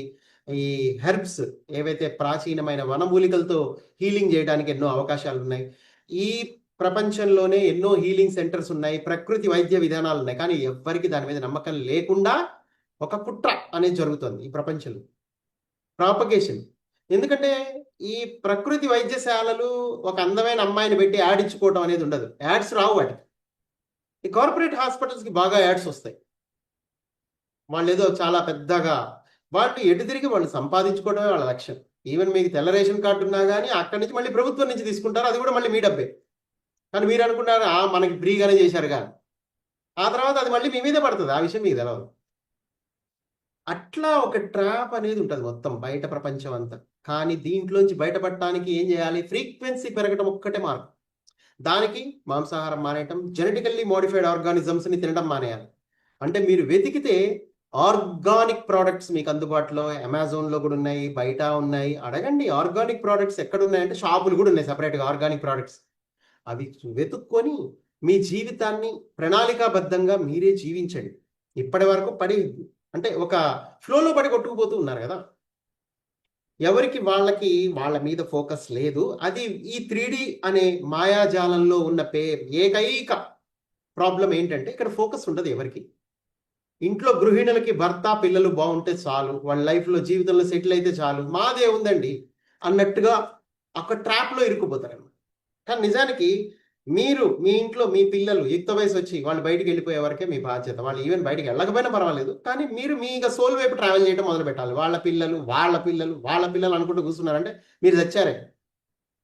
ఈలోపు డాక్టర్లు వచ్చి అర్జెంటుగా మీ బాడీలో పార్ట్స్ అన్ని చేంజ్ చేసేస్తారు, మీ దగ్గర డబ్బంతా దోసుకొని. సో కాబట్టి గుర్తుపెట్టుకోండి, ఇక్కడ మీరు జెనెటికల్లీ మోడిఫై అయిపోయి మీరు యంత్రంలా తయారవ్వకండి దయచేసి. ఎందుకంటే రాబోయే కాలం అంతా న్యాచురల్గా ఉండండి. చాలా మందికి ఆపరేషన్లు న్యాచురల్గా మెడిటేషన్స్లోనే జరిగిపోతున్నాయి, పెద్ద పెద్ద ఆపరేషన్లు ఫ్రీగా, మీకు తెలియని కూడా తెలియదు, కల్లోనే జరిగిపోతుంది. ఆ తర్వాత రికవరీ అనేది మీకు బయట జరుగుతూ ఉంటుంది. ఇదంతా బయట జరుగుతున్న అద్భుతాలు. అసలు ఇప్పుడు మొత్తం అన్ని అద్భుతాలే ఉన్నాయి మీరు కళ్ళు తెరిచి చూడటం మొదలు పెడితే. ఇక్కడ నేను ఒక పాయింట్ చెప్తా, మీరందరూ కళ్ళు తెరిచి చూడటం అంటే మామూలుగా కళ్ళు తెరుచుకొని చూస్తున్నాం కదా, మేము అన్ని చూస్తున్నాం. కళ్ళు తెరుచుకుంటే గుర్తుపెట్టుకోండి, మీరు ఒక రూమ్లో కిటికీ తలుపులన్నీ వేసుకొని వెలుగుని లోపలికి రానియకుండా చీకట్లో కూర్చొని ఏడుస్తూ ఉంటారు కొంతమంది. మీరు కళ్ళు తెరిచారు అంటే కిటికీ తలుపులన్నీ బంద్ చేసుకొని చీకట్లో కూర్చున్నారని అర్థం. మీరు కళ్ళు మూసుకున్నారు అంటే కిటికీ తలుపులన్నీ తెరిచి ఆ సూర్యరశ్మిని మీరు లోపలికి ఆహ్వానించి ఆ కాంతితో మీరు ఎదుగుతున్నారని అర్థం. అంటే మీరు కళ్ళు తెరిస్తే కంటిన్యూగా కళ్ళు తెరిచే ఉన్నాయి మీకు అంటే గుర్తుపెట్టుకోండి, మీరు తలుపులన్నీ వేసేసుకొని చీకటి గదిలో కూర్చున్నారని అర్థం. మళ్ళీ మీరు ఇప్పుడు కళ్ళు మూసుకున్నారు అంటే ధ్యానం చేస్తున్నారు, గంటలు ధ్యానంలో ఉన్నారు, ఎప్పుడు ధ్యానం గురించి ఆలోచిస్తున్నారు, కళ్ళు మూసుకుంటున్నారు. ఎక్కువ కళ్ళు మూసుకోవడం అంటే ప్రాక్టికల్గా కళ్ళు రెప్పలు మూసుకునే ఉండడం అని కాదు. మీరు ఈ ప్రపంచంలో ఉన్న ఈ ప్రపంచంతో సంబంధం లేకుండా జీవించడం కోసమే కదా మీరు ధ్యానం చేసేది. మీరు కళ్ళు మూసుకుంటే ఏం చేస్తారు? మీ చుట్టూ ఏం జరుగుతున్నా కానీ ఏం పట్టించుకోకుండా మీరు కళ్ళు మూసుకొని కూర్చుంటారు. అలాగే ఆ మిగిలిన గంటలు కూడా మెలుగుతూ ఉన్నప్పుడు కూడా మీరు కళ్ళు తెరుచుకొని ఉన్నా కానీ, మీరు కళ్ళు మూసుకుని ఉన్నప్పుడు ఎలా అయితే వాటిని పట్టించుకోకుండా ఉన్నారో, కళ్ళు తెరిచినప్పుడు కూడా పట్టించుకోకుండా ఉండడం, దాన్నే కళ్ళు మూసుకొని ఉండడం అంటారు. సో ఈ కళ్ళు మూసుకున్నవాడు తన ఇంటిని కిటికీ తలుపులన్నీ తెరిచి కాంతిని లోపలికి ఆహ్వానిస్తున్నవాడు. చూడండి ఇక్కడ ఉల్టా. అదే కళ్ళు తెరిచి ఈ ప్రపంచాన్నే చోద్యం చూస్తూ ఉన్నవాడు ఎవరైతే ఉన్నాడో, ఇందులోనే లక్ష్యాలు పెట్టుకొని ఇందులోనే వెతుక్కుంటూ వెళ్ళిపోతూ ఉంటాడు. చూడండి, వాళ్ళందరూ కిటికీ తలుపులు వేసేసుకొని ఆ చీకటి రూమ్లో పడి అందులోనే లక్ష్యాలు పెట్టుకొని ఎత్తుక్కుంటూ ఉరుకులు పరుగులు పెడుతూ ఉంటారు. అక్కడ వాడికి ఇంకేం కనపడదు, చీకటి గది, ఆ హాస్పిటల్స్ కనపడుతూ ఉంటాయి ఎదురుగుండా, ఇక ఆడికే పరిగెడతారు. అక్కడే వాడి ఆస్తులు ఉంటాయి ఆ చీకటి గదిలోనే. ఇక అంతా తడుపోవటం లాంటిదే కదా అంతా ఎక్కడికక్కడ. కానీ మీరు ఎదిగే కొద్దీ మీరు మీ ఫ్రీక్వెన్సీని పెంచుకోవడం అంటే ఏం లేదు, మీరు ఎక్కువ ధ్యానం చేస్తూ ఉంటే ఆటోమేటిక్గా మీ కళ్ళు తెరుచుకుంటాయి, మీ అంతర్విజ్ఞానం పెరుగుతూ ఉంటుంది, మీ లోపల మూడో కన్ను తెరుచుకుంటూ ఉంటుంది. అయితే మూడో కన్ను అంటే నిజంగా ఇక్కడ కన్నులాగా ఏర్పడి అట్లా తెరుచుకోవడానికి కాదు, నాకేమైనా కనబడుతుంది ఏంది అట్లా, కానీ కాదు. కానీ లోపల మీకు అంతర్విజ్ఞానం పెరుగుతుంది ఆటోమేటిక్గా. మీరు చాలా డీటెయిల్డ్గా చూడగలుగుతారు. మీరు సొసైటీని చూడంగానే మీకు అర్థమైపోతుంది ఈ డీటెయిల్డ్గా ఇక్కడ ఏం జరుగుతుంది, దీని లోపల బయటికి ఏముంది, దీని లోపలే ఉంది, ఎంత కుట్ర నడుస్తుంది అనేది మీకు అర్థమైపోతుంది. ఇక అప్పుడు మీరు చాలా జాగ్రత్తగా ఉంటారు. ఆ తర్వాత పూర్తి ఎరుకతో జీవించడం ప్రారంభిస్తారు. దానికోసం ఇది ఒక ట్రైనింగ్ కాదు, ఒక MBAనో MCAనో లేకపోతే ఏదో చేసినట్టు ఒక బీటెక్ చేసి మీరు ఒక సర్టిఫికేట్ సంపాదించుకొని ఉద్యోగం సంపాదించే టైప్ కాదు ఇది. ఇక్కడ మీరు అనుభవాల ద్వారా మీరు మీ జ్ఞానాన్ని, మీ అంతర్విజ్ఞానాన్ని పెంచుకుంటూ ఉంటారు. తద్వారా మీ ఆరా పెరుగుతూ ఉంటుంది. తద్వారా మీరు క్లారిటీతో జీవించడం మొదలు పెడతారు. అది. సో ఇట్లా ఫస్ట్ పాయింట్ ఏంటి? ఫుడ్. ఆ తర్వాత ఫుడ్లో జెనెటికల్లీ మాడిఫైడ్ కూడా తింటాం మానేసి ఆర్గానిక్ తింటాం మొదలు పెట్టండి. అది కూడా లిమిటెడ్గా తినండి. ఇక చాలా మంది ఇప్పుడు ఒబెసిటీ తగ్గించుకోవడానికి ట్రై చేస్తూ ఉంటారు. ఈ క్రమంలో వాళ్ళకి ఏం తెలిస్తే సన్నగా అవ్వాలి. సన్నగా అవ్వడంలో కొంతమందికి అందంగా కనపడాలని ఉంటే, కొంతమందికి నా పనులు నేను చేసుకోవాలంటే సన్నగా ఉండాలని ఉంటుంది. కానీ దీనికి ఏంటి ఏకైక మార్గం ఒకటే, పంచదార మానేయాలి మీరు ఫస్ట్. 2 బియ్యం మానేయాలి. అంటే ఆ కార్బోహైడ్రేట్స్ ఎక్కువ తింటాం మానేయాలి. సింపుల్. ఈ 2 మానేస్తే మీరు టోటల్గా వెయిట్ తగ్గిపోతారు. అయితే ఫుడ్ మీరు తగ్గించాలి బాగా. అంటే మీరు కొంతకాలం మైండ్ చెప్తుంది ఈ ప్రపంచంలో ఈ సృష్టిలో ఉన్నవన్నీ మీరు తినొచ్చు, తప్పులేదు. కానీ గుర్తుపెట్టుకోండి, కానీ మీరు ఏం తింటున్నారు అన్న ఎరుక మీకు ఉండాలి, ఎంత క్వాంటిటీలో తింటున్నారు అన్న ఎరుక మీకు ఉండాలి. మీరేమి ఇప్పుడు అర్జెంటుగా సన్యాసులుగా మారిపోయి అన్ని మానేసి కూర్చోమని అన్నట్లు. ప్రకృతిలో ఏవైతే ఉన్నాయో అన్ని రుచి చూడండి, కొంచెం కొంచెం స్వల్పంగా రుచి చూడండి. జనాలు ఎక్కువగా ఎందుకు తింటారని నేను చెప్తా వినండి. ఎందుకంటే వాడు ఎరుకతో తింటా ఫస్ట్. గుటుకు మింగే పనిలోనే ఉంటారు ఎవడికి వాడు. ఎందుకంటే స్పైసీ ఉన్నవాడికి మైండ్ పనిచేయదు.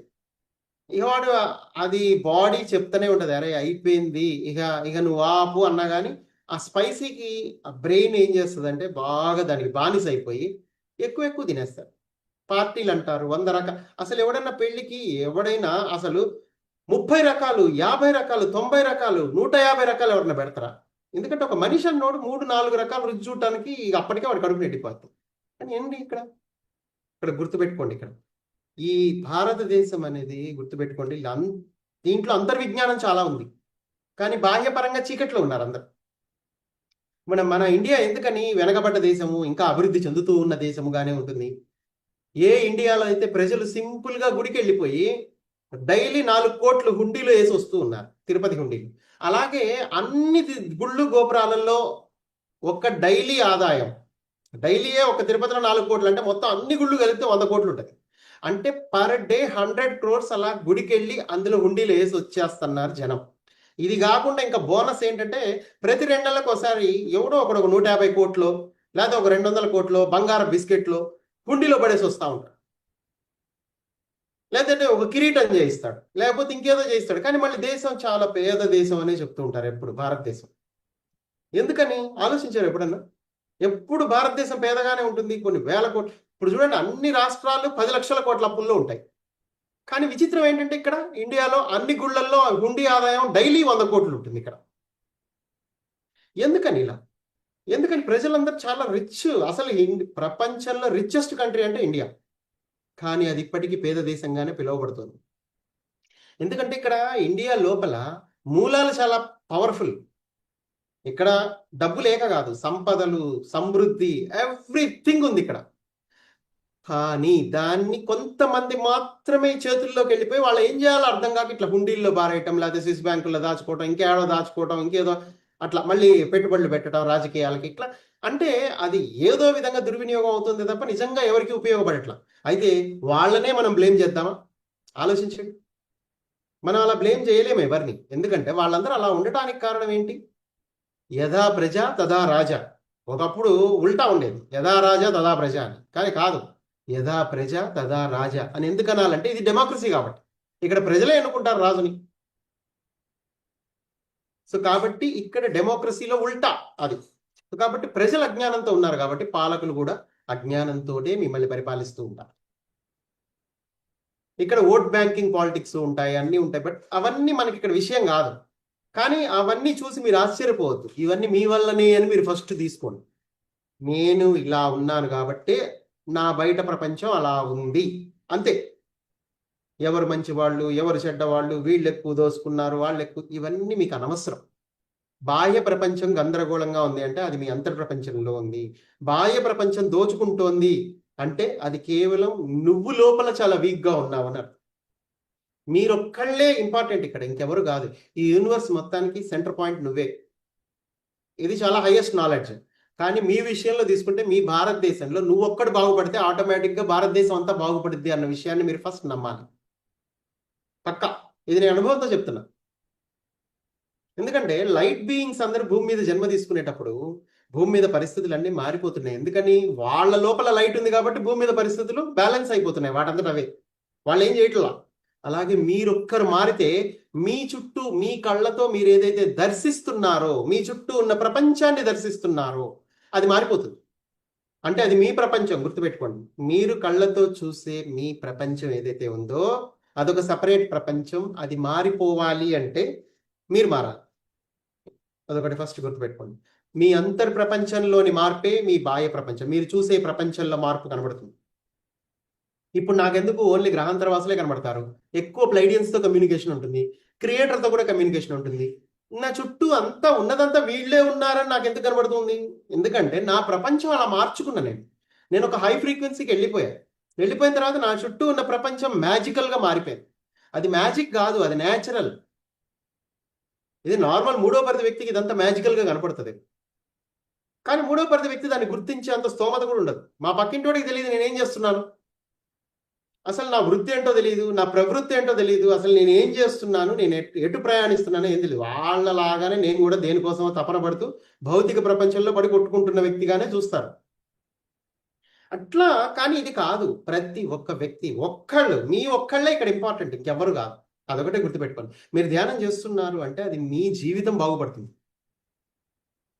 ఒక మనిషి నిజంగా ఇప్పుడు ఫస్ట్ జనరేషన్ అందరూ తెలుసుకోవాల్సింది ఏంటంటే 50 దాటి 60 దాటి ఉన్న వాళ్ళందరూ ఇక మీ దగ్గర ఉన్న కాస్త సమయాన్ని ప్లానెటరీ ఎసెన్షన్లో భాగంగా మీరు ఎదిగేలా చూసుకోండి. ఇంకెంతకాడికి ఇంకా మీ పిల్లలు వాళ్ళ పిల్లలు అనుకుంటూ కూర్చోకుండా మీరు హయ్యర్కి వెళ్ళాలి.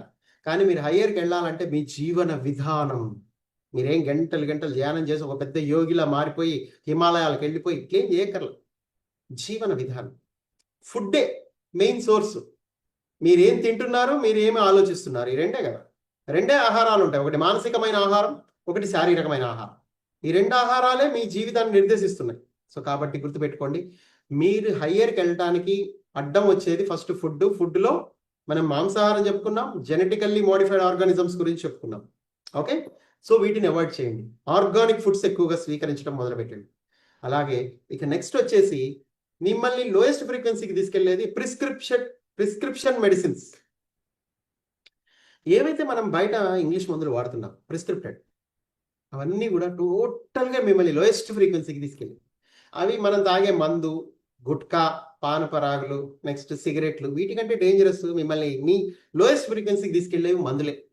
అందుకే చూడండి, ఫస్ట్ జనరేషన్లో ఎవరైతే పెద్దవాళ్ళు ఉన్నారో వాళ్ళందరూ మందులతోటే ఉంటూ ఉంటారు ఎక్కువ శాతం. ఇట్లా మందులు వేసుకున్న వాళ్ళందరూ తొందరగా కనెక్ట్ అవ్వలేరు, తన అంతర్ ప్రపంచానికి చాలా దూరంగా ఉండిపోతారు వాళ్ళు. ఎందుకంటే ఆ మందులు వాళ్ళ బాడీని ఒక యంత్రంలా మార్చేస్తూ ఉన్నాయి. ఎందుకంటే అవి ల్యాబ్లో తయారయ్యాయి. ఎప్పటికైనా గుర్తుపెట్టుకోండి, మీ ఆలోచనలు ఇది బీపీకి పనిచేస్తుంది అంటే పనిచేస్తుంది, కానీ అదేం పర్మనెంట్గా పనిచేయదు. మీరు అట్లా లైఫ్ లాంగ్ వేసుకుంటూనే ఉంటారు. మీరు దాన్ని నమ్ముతూ ఉన్నారు. యాజ్ లాంగ్ యాజ్ మీరు నమ్ముతున్నంత వరకు అది పనిచేస్తుంది. ఎందుకంటే ట్యాబ్లెట్స్ అనేవి అవి ఎక్కడ ల్యాబొరేటరీలో తయారైనవి.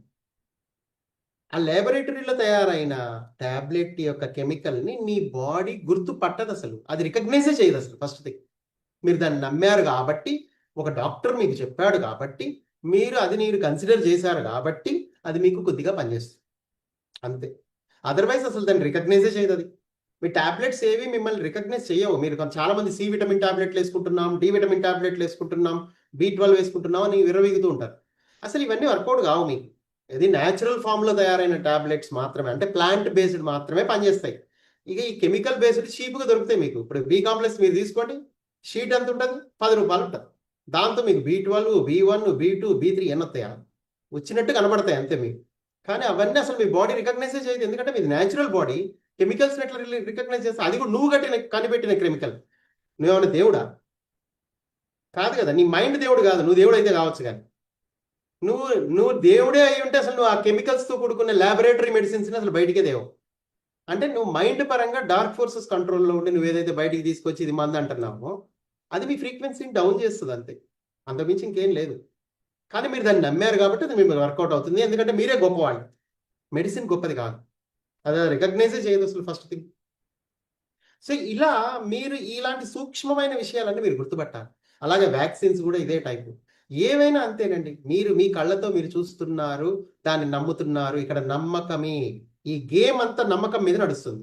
మిమ్మల్ని నమ్మించడానికి ఒక సినిమా యాక్టర్ చేతిలో ఒక కూల్ డ్రింక్ పట్టుకొని తాగుతా ఉంటాడు అంతే. మిమ్మల్ని నమ్మించడానికే వాడు ఆ 4 కోట్లు పట్టుకొని ఆ కూల్ డ్రింక్ తాగేది. తర్వాత ఏం ఉండదు, మళ్ళీ వాళ్ళ ఇంటికి వెళ్ళిపోయి మళ్ళీ పళ్ళరసమే తాగుతాడు. కానీ నార్మల్ ప్రజలు ఎక్కువ శాతం దాని సేల్స్ అంతా పెరిగిపోతాయి అట్లా. సో ఇదంతా ఏంటి, ఇదంతా ఒక ట్రాప్. మీరు బయట ప్రతి చిన్న విషయానికి ఒక అమ్మాయి బొమ్మను పెడతారు. ఎందుకని? ఈవెన్ సైకిల్ రిమ్ములకు కూడా అమ్మాయి బొమ్మ పెట్టి ఈ రిమ్ము కొనండి, ఈ కంపెనీ వాడండి అని. ఎందుకు అమ్మాయి ఫేస్ అంత ఎందుకు హైలైట్ చేస్తున్నారు? ఆమె ఎక్స్టర్నల్ గ్లామర్ మొత్తం గ్లామరే అంతా. ఒక అమ్మాయి అందంగా ఉంటే దాని అమ్మాయిని ఉపయోగించుకొని అన్నిట్లోనూ అన్ని అడ్వర్టైజ్మెంట్లకి అమ్మాయిలనే వాడతారు. అబ్బాయిలు తక్కువ, అమ్మాయిలు ఎక్కువ వాడతారు. ఏంటి అసలు ఇదంతా? అంటే ఒక ట్రాప్ అంతే. మనుషులందరికీ ఏంటంటే అట్లా ఒక అమ్మాయిని వాళ్ళు ఒక వస్తువుగా వాడుకుంటున్నారు. వీళ్ళందరూ మగవాళ్లే. ఒక అమ్మాయి ఇంకో అమ్మాయిని వస్తువుగా వాడదు. కానీ ఎవరైతే ఈ మగ ప్రపంచం ఉందో వాళ్ళ కంపెనీస్లో భాగంగా అడ్వర్టైజ్మెంట్స్కి లేడీస్ని వాడతారు. ఈవెన్ బంగారం షాపుల దగ్గర నుంచి కింద సైకిల్ షాపుల వరకు అందరూ. ఇవన్నీ కూడా మీరు గుర్తుపట్టాలి. ఇక్కడ మీరు మీ ఆత్మగౌరవాన్ని కాపాడుకోవడానికి ఏం చేయాలి అంటే ఫస్ట్ ధ్యానం చేయాలి. అది స్త్రీని గౌరవించడం నేర్చుకోండి. మీ ఫ్రీక్వెన్సీ పెరగాలంటే ఫస్ట్ స్త్రీని గౌరవించాలి. స్త్రీకి వ్యతిరేకంగా ఏది చేయడానికి వీల్లేదు. స్త్రీలనే గౌరవించండి. స్త్రీ శక్తిని మీరు ఎప్పుడు వాళ్ళని ఫాలో అవ్వండి, వాళ్ళకి హెల్ప్ చేయండి ఏ విషయంలో అయినా. అలాగే నాలెడ్జ్ కూడా వాళ్ళకి ఎక్కువ స్త్రీలకు అందించాలి. పురుషుడు ఎప్పుడు మూలాధారమే, కానీ స్త్రీ అనాహత చక్రంలో ఉంటుంది. ఆమెకి నాలెడ్జ్ ఇచ్చే కొద్దీ ఆమె హయ్యర్కి వెళ్ళిపోతూ ఉంటుంది. అందుకే కదా పురుషాధిక్య సమాజం స్త్రీని ఎందుకు అణగదొక్కింది అంటే అక్కడ ఆమెని ఎంత లోయెస్ట్ ఫ్రీక్వెన్సీలో ఉంచితే మన కంట్రోల్లో ఉంటుంది. ఆమె మన కోసం పూజలు చేస్తుంది, మన కోసం వ్రతాలు చేస్తుంది, మన కోసం అన్ని రకాల పనులు చేసి మనని కాపాడి మనని బ్లెస్ చేస్తాం. కానీ అయినా కానీ ఆమెకు వాల్యూ ఉండదు. అది సో ఇప్పుడు అది అతివృష్టిగా మారిపోయి వాళ్ళని అతిగా చదివించి వాళ్ళు ఎక్కువగా సిగరెట్లు వాళ్ళే తాగుతూ ఉన్నారు, వాళ్ళు ఎక్కువ మందు కొడుతున్నారు. ఎందుకంటే మందు ఫ్రీ లేడీస్కి అన్ని పబ్బుల్లో. సో అట్లా ఎందుకు వాళ్ళని మళ్ళీ అక్కడ కూడా మళ్ళీ పతనమే చేస్తున్నారు. ఫైనల్గా ఏంటి ఇక్కడ నాలెడ్జ్ స్త్రీలు అసలు కో ఎడ్యుకేషన్ అనేది ఉండకూడదు. ఇది ఎప్పుడు గుర్తుపెట్టుకోండి. ఎడ్యుకేషన్ సిస్టంలో కో ఎడ్యుకేషన్ ఉందంటే స్త్రీకి అవమానం అనమాట. ఎందుకంటే మూలాధారం పురుషుడితో కలిసి చదువుకునే విద్య కాదు అది అసలు. యాక్చువల్లీ ఆమె సపరేట్గా ఒక హయ్యర్ డైమెన్షనల్ విద్యను ఆమెకి మొత్తం సపరేట్ ఎడ్యుకేషన్ ఉండాలి స్త్రీలకి. వాళ్ళకి వేరే యూనివర్సిటీలు ఉండాలి, వాళ్ళకి వేరే స్కూల్స్ ఉండాలి, వేరే కాలేజెస్ ఉండాలి.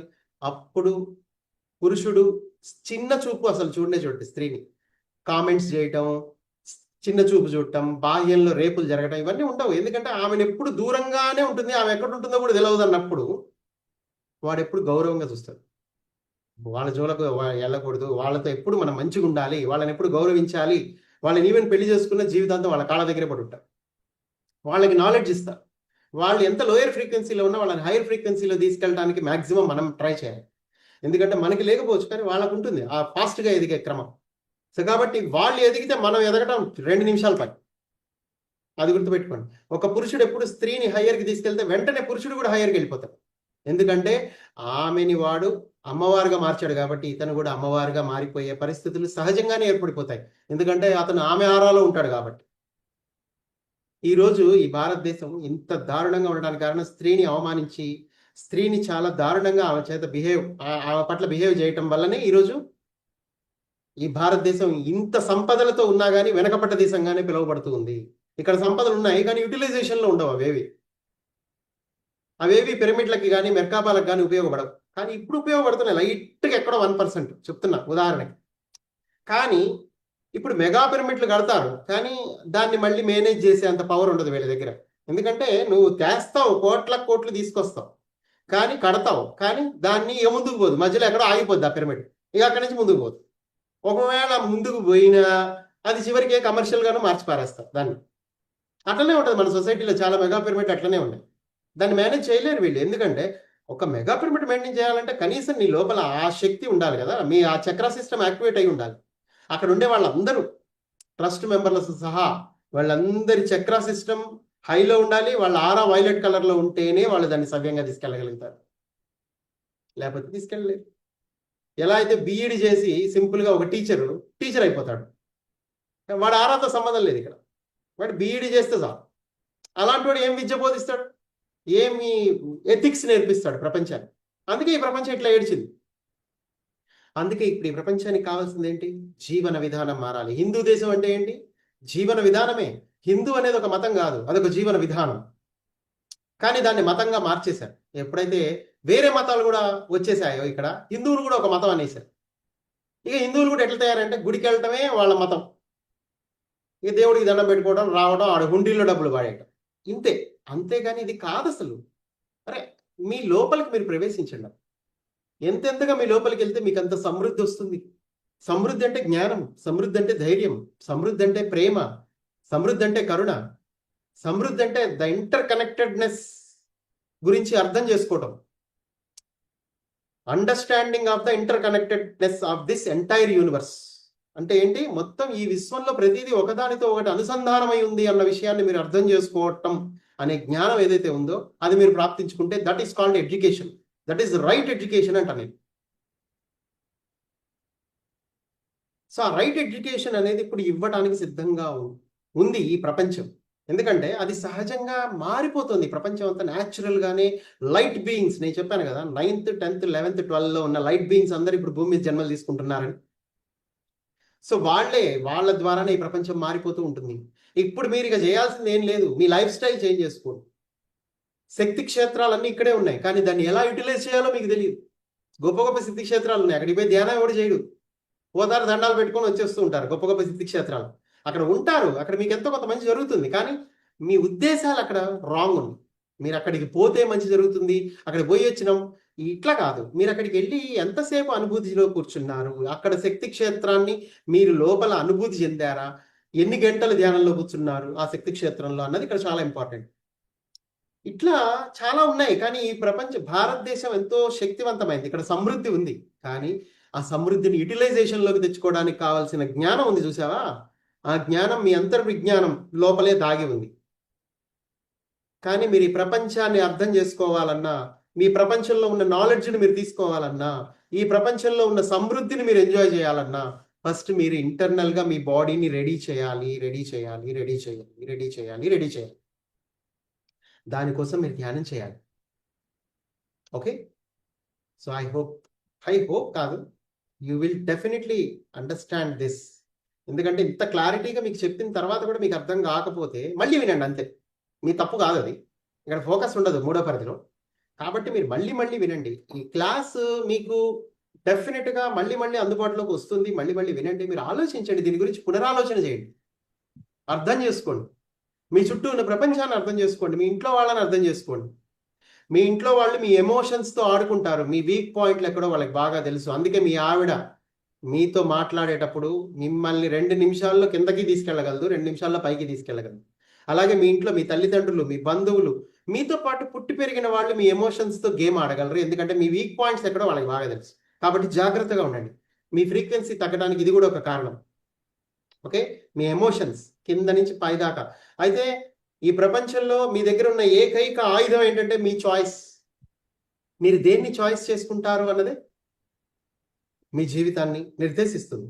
మీ ఫ్యూచర్ అనేది ఒక కోయిన్సిడెన్స్ కాదు, దాన్ని ఏమంటారు, కాన్సిక్వెన్స్. మీకు అనుకోకుండా జరిగేవి ఏం లేదులే ఈ ప్రపంచంలో, అంతా ఇట్స్ ఎ కాన్సిక్వెన్స్. మీరు ఇప్పుడు దేన్నైతే చాయిస్ చేసుకుంటారో దాని యొక్క కాన్సిక్వెన్సే ఫ్యూచర్. మీరు ధ్యానాన్ని గనక ఫర్ ఎగ్జాంపుల్ చూస్ చేసుకున్నారు, ఈ ఆధ్యాత్మిక జీవితాన్ని చూస్ చేసుకున్నారు అనుకోండి, దాని యొక్క కాన్సిక్వెన్స్ ఏంటి? పర్యవసానం రాబోయే కాలంలో ఒక ఉన్నతమైన జీవితాన్ని, ఉన్నతమైన సంపదల్ని, జ్ఞానాన్ని, ప్రేమని, కరుణని మీ జీవితంలో ప్రాప్తించుకుంటారు. చాయిస్ ఎప్పుడు మీదే. అయితే మీరు ఏం చాయిస్ ఇప్పటి వరకు మీకు తెలియకుండానే చాయిస్ చేసుకుంటూ వచ్చారు యాంత్రికంగా. అంటే సొసైటీ ఏది చెప్తే అదే దాని వెనకబడిపోవడం. కానీ ఇప్పుడు అట్లా కాదు, మీ ఇన్నర్ ఇంట్యూషన్ని యాక్టివేట్ చేసుకోండి. ఇప్పుడు కేవలం మీ ఇంట్యూషన్ మీదే మీ జీవితం ఆధారపడి ఉంది, మీ భవిష్యత్తు కూడా ఆధారపడి ఉంది. మీ ఇంట్యూషనే మిమ్మల్ని ముందుకు నడిపిస్తుంది. మీ ఇంట్యూషన్ని యాక్టివేట్ చేసుకోవటం అనేది చాలా ప్రధానమైన విషయం. చాలా easiest thing in the world ఏంటంటే ఇంట్యూషన్ యాక్టివేట్ చేసుకోవడం. మీరు ఇది కూడా చెప్తాను నేను మీకు, వామ్మో ఇంట్యూషనా అంటే వామ్మో అనకండి. అక్కడ ఇంట్యూషన్ అంత ఈజీ ఇంకోటి లేదు. మీరు ముందు నిశ్శబ్దంగా అయితే ఇంట్యూషనే ఉంటుంది, ఇంకేం ఉండదు. మీకు లోపల నుంచి మాటలు వినపడితే ఆటోమేటిక్గా మీరు ఏం చేయాలో మీకు తెలిసిపోతూ ఉంటుంది. మీరు ప్రశాంతంగా లేరు, లేకపోతే మీ లోపల మీ చైతన్యంలో ఉన్న జ్ఞానమే మిమ్మల్ని ముందుకు నడిపిస్తుంది.